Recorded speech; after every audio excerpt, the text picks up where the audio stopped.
പ്രധാനമന്ത്രി നരേന്ദ്രമോദി ശനിയാഴ്ച ഇറ്റലിയിൽ നടന്ന G7 ഉച്ചകോടിയിൽ ലോകവേദിയിൽ ഇന്ത്യയുടെ വരും കാലത്തുള്ള കാഴ്ചപ്പാടുകൾ അവതരിപ്പിക്കുകയുണ്ടായിരുന്നു. ഇറ്റാലിയൻ പ്രധാനമന്ത്രി ജോർജിയ മെലോണിയ പ്രധാനമന്ത്രി നരേന്ദ്രമോദിക്ക് ഉജ്ജ്വല സ്വാഗതമാണ് ചെയ്തത്. അദ്ദേഹത്തെ നമസ്തേ ചൊല്ലിയാണ് അഭിവാദ്യം ചെയ്തതും. G7 ഉച്ചകോടിയിൽ ഉക്രൈനിയൻ പ്രസിഡന്റ് സെലൻസ്കി, UK പ്രധാനമന്ത്രി ഋഷി സുനക്, ജപ്പാൻ പ്രധാനമന്ത്രി Fumio Kishida, French president Emmanuel Macron എന്നിവരുമായി ഇന്ത്യൻ പ്രധാനമന്ത്രി നടത്തിയ ഉഭയകക്ഷി കൂടിക്കാഴ്ചയുടെ നിമിഷങ്ങൾ വളരെ പ്രതീക്ഷ നൽകുന്ന ഒരു കാഴ്ചയാണ്.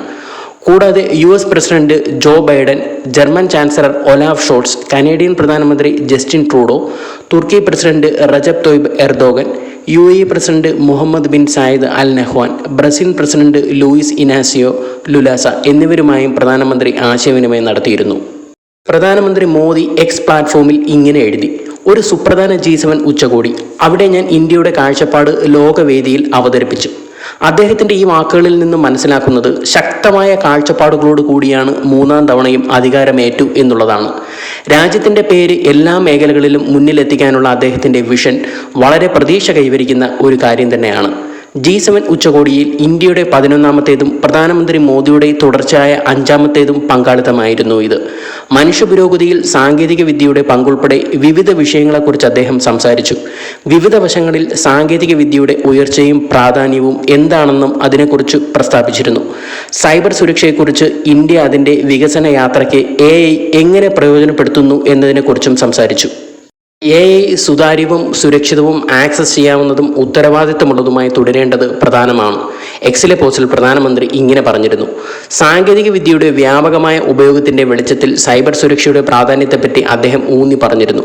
അതായത് സുതാര്യത, സുരക്ഷ, പ്രവേശനക്ഷമത, ഉത്തരവാദിത്തം എന്നിവ ഉറപ്പാക്കിക്കൊണ്ട് വികസനത്തിനായി AIയുടെ പ്രയോജനപ്പെടുത്തുന്നതിനുള്ള ഇന്ത്യയുടെ ശ്രമങ്ങളെപ്പറ്റിയും അദ്ദേഹം പറഞ്ഞിരുന്നു.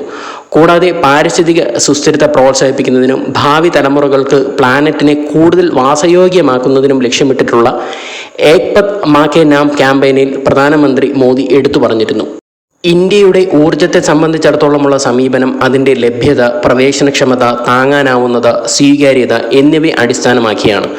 മിഷൻ ലൈഫിൻ്റെ തത്വങ്ങളെ അടിസ്ഥാനമാക്കി ഒരു ഹരിതയുഗം ആരംഭിക്കാൻ ഇന്ത്യ പ്രവർത്തിക്കുന്നു. നമ്മുടെ ഗ്രഹത്തെ കൂടുതൽ സുസ്ഥിരമാക്കാനുള്ള പദ്ധതിയായ ഏക് പത് മാ കെ നാം എന്ന ക്യാമ്പയിനും എടുത്തു കാണിക്കുകയുണ്ടായി.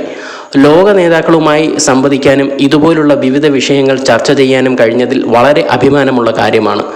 ആഗോളതലത്തിൽ പ്രയോജനകരമായ ഫലപ്രദമായ പരിഹാരങ്ങൾ സൃഷ്ടിക്കുകയാണ് ഇന്ത്യ ലക്ഷ്യമിടുന്നത്. കൂടാതെ സമൂഹം ഭാവി തലമുറകൾക്കായി ഒരു മികച്ച ലോകം സൃഷ്ടിക്കുകയാണ് ആവശ്യം.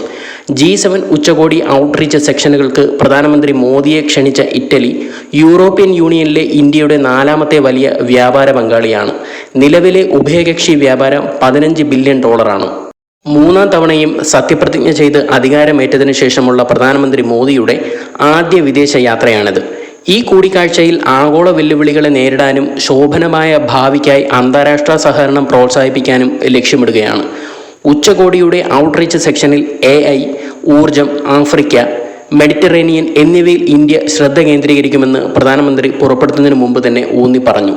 ഗ്ലോബൽ സൗത്തിലെ നിർണായക വിഷയങ്ങളും ചർച്ച ചെയ്യുമെന്നും അദ്ദേഹം വ്യക്തമാക്കിയിരുന്നു. കോൺഫറൻസ് ഓഫ് ദ പാർട്ടീസിന് കീഴിലുള്ള എല്ലാ പ്രതിജ്ഞാബദ്ധതകളും സമയത്തിന് മുമ്പ് നിറവേറ്റുന്ന ആദ്യ രാജ്യമാണ് ഇന്ത്യ. 2070 മുമ്പ് 0 എമിഷൻ എന്ന ലക്ഷ്യം കൈവരിക്കാനുള്ള ഇന്ത്യയുടെ ലക്ഷ്യം പൂർത്തീകരിക്കാനുള്ള ശ്രമത്തിലാണ്.